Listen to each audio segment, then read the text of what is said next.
평안하십니까? 성경 통독을 돕는 바이블 가이드입니다. 사사기 7장부터 9장까지를 읽습니다. 파란만장한 기드온의 삶이 이어집니다. 그의 삶은 장점만큼 단점도 존재했습니다. 사람들에게 인정을 받았는지는 모르겠지만 자녀들에게는 그렇지 못했다는 것을 알게 됩니다. 화려한 장미가 가지고 있는 가시처럼 화려했던 그의 인생 속에 피어난 작은 가시들이 무엇이었는지를 살펴보겠습니다.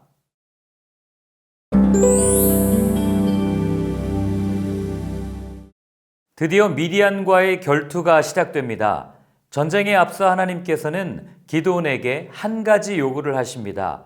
사람이 너무 많으니 두려워 떠는 사람을 돌려보내라는 겁니다. 왜 그러셨을까요?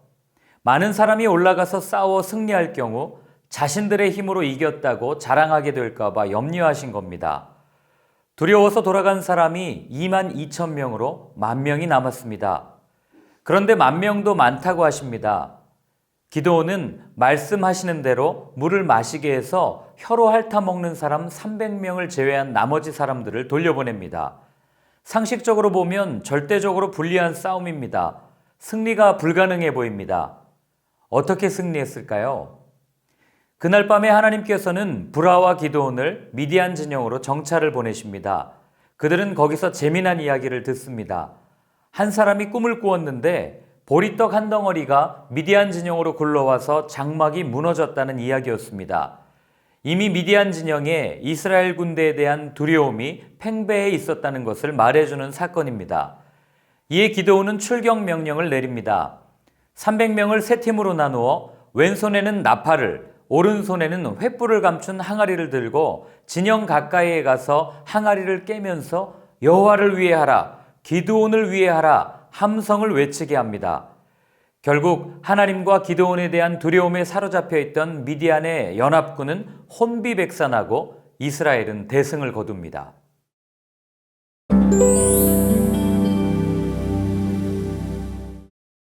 기드온이 미디안과의 대승을 거두자 에브라임 지파가 시비를 겁니다.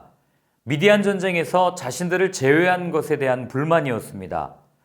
에브라임 지파가 어떤 지파입니까? 여호수아를 배출했던 지파로 가나안 정복에 큰 공을 세운 지파입니다. 그러니 우월감이 얼마나 컸겠습니까? 이런 우월감이 교만한 언행으로 드러난 겁니다. 그들의 말을 들은 기드온은 분노하지 않았습니다. 오히려 뒤늦게 참여한 에브라임 지파의 공이 더 크다고 말하며 그들을 세워줍니다. 기드온의 지혜로운 처사와 넉넉한 마음이 자칫 분열과 대립으로 치달을 수 있는 상황을 해결했습니다. 또한 자신들이 받을 피해를 염려한 나머지 동족을 돕지 않은 숫곡과 분노엘 사람들의 이야기가 소개됩니다. 기드온의 300용사들이 미디안의 왕들인 세바와 살문나를 추격할 때 식량이 떨어지자 숫곡과 분노엘 사람들에게 도움을 요청합니다. 그러나 그들은 15,000명의 미디안 사람들을 300명이 어찌 이길 수 있겠냐며 조롱합니다. 동족이 겪는 고통은 외면한 채 자신들만 편하면 된다고 생각하는 이기적인 모습입니다. 이런 모습은 기드온뿐 아니라 기드온에게 역사하고 계시는 하나님을 무시한 행동이었습니다. 결국 이들의 불신앙은 징계를 받게 됩니다. 이어 기드온의 마지막이 소개됩니다. 이스라엘 사람들이 기드온에게 왕이 되어달라고 요청합니다. 기드온은 자신과 자신의 아들들이 아니라 하나님께서 다스릴 것이라 말하며 거절합니다. 여기까지는 좋았습니다. 그러나 곧 기드온은 전리품으로 취한 금으로 에봇을 만들고 이 에봇이 우상이 되어 기드온의 집과 이스라엘의 하나님을 떠나게 하는 결정적인 올무가 됩니다.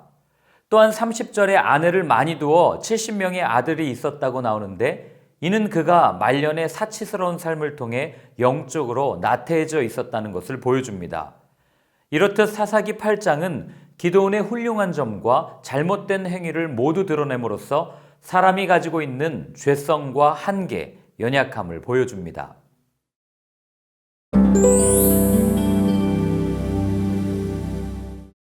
기드온이 죽은 후 그의 아들 아비멜렉에 의해 발생한 이스라엘 사회의 혼란상이 기술됩니다. 하나님의 통치를 무시하고 오직 권력에만 눈이 어두워 잔인한 방법으로 스스로 왕위에 오른 아비멜렉이 비참한 최후를 맞이하는 장면을 볼 수 있습니다. 왕이 되고 싶은 아비멜렉은 외가 쪽 사람들인 세겜 사람들을 포섭하고 불량배들을 돈으로 매수하여 자기 형제 70명을 죽입니다. 원하는 것을 얻기 위해 수단과 방법을 가리지 않는 그의 모습은 권력제일주의와 황금 만능주의, 이기주의가 팽배한 오늘의 시대와 다르지 않아 보입니다. 사건의 전말을 들은 기드온의 아들 중 유일한 생존자 요담은 그리심산 꼭대기에 올라 다른 나무들을 제쳐두고 그늘을 만들 수 없는 가시나무가 스스로 왕이 되려 한다는 우화를 통해 형제들을 죽인 아비멜렉을 비난합니다.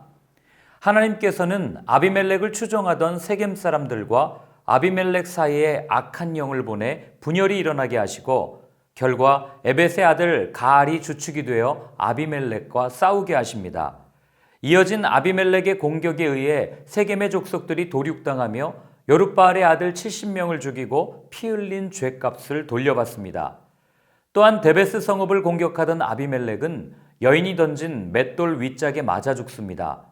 이로 인해 3년 동안의 실체 없는 그림자와도 같던 괴뢰 정권이 막을 내리게 됩니다.